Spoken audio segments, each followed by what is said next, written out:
Mayor Rudy realized that time that he will be the next president of the Republic of the Philippines. You know where he went early morning of May 10? He went to the grave of his mother and prayed over his grave. And he called upon his mother these words, "Ma, tabangi ko. Ma, tabangi ko." I think this is the same words that he's calling now upon us. Mga kababayan ko, tabangi ko. And it is this holy hour of this cold April night that as we gather here tonight, he may not hear this, but he knows that we are here in spirit, calling upon the high heavens, tabangi ko. He has dedicated his entire life to all of us here present and beyond, to Filipinos and even to foreigners, not only those who have married Filipinos and Filipinas, but even those whom he has touched the lives of many.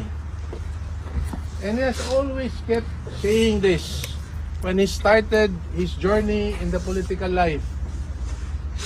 When he became mayor in 1989 for 3 terms and became congressman for 1 term and came back to serve Davao City as mayor for 3 terms again, and that's 9 years, and finally became the President of the Republic of the Philippines, not knowing that he will become the President of the Republic of the Philippines. He has always one thing in mind,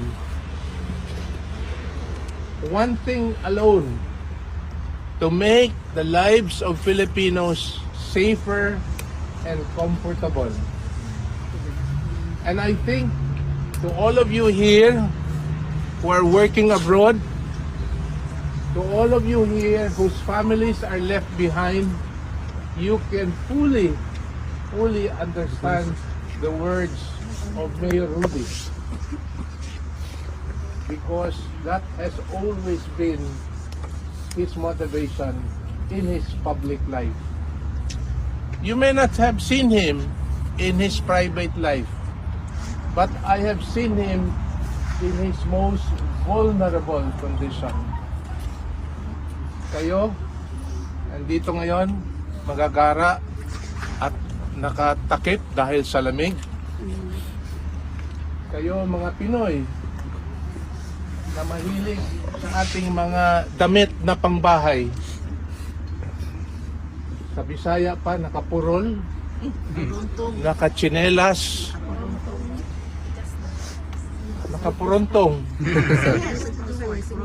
Dili na niyo ma-imagine si Tatay Digong, si Mayor Rudy na kayana. You may not be able to imagine him, but I have seen him that way. Because he is simply that way as a person. And when he goes out, that is how he is. His personality, when you see him in public, that's basically what he is. But remember this, he has always kept his promise to the Filipino people that for so long as he lived, his life is always for you, for us, and for others. And I think that is the example that he's showing to us today. Yes. That we are to live not only as Filipinos, not only as English, not only as Dutch, not only as whatever nationality we have, but even as human beings, we live for others.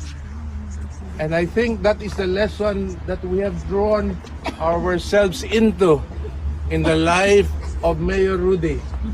And I hope you will continue to remember the lessons that we have learned from him as we continue to learn the lessons from each other. It is not about the building behind us. It is more than that. And it is the reason why we're all here. And as you said, the reason why the many people who would have wanted to come here but cannot.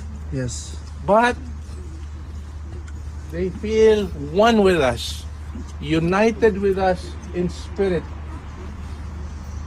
And I hope, as I've said, please continue to be united, to love Him, to support Him, as we continue to love and support each other.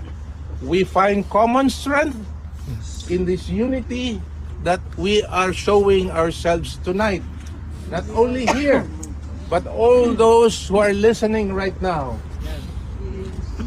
So please, let us continue the vigil night and day until we realize our prayer, our humble prayer, that we will be able to bring him home alive and healthy. Yes, amen. Thank you very much for coming. And indeed, to me, as I have told you, my coming here to The Hague is something personal, because I have promised him that I would come. I could not come, as I've said, when I was there in Villamore Air Base. And I have to tell him, by dili ko kaadto, di ko kauban nimo, kay wala ko'y passport. But I promise you, I will visit you there. And that is why I am here. It is a personal promise for me to come. Thank you very much.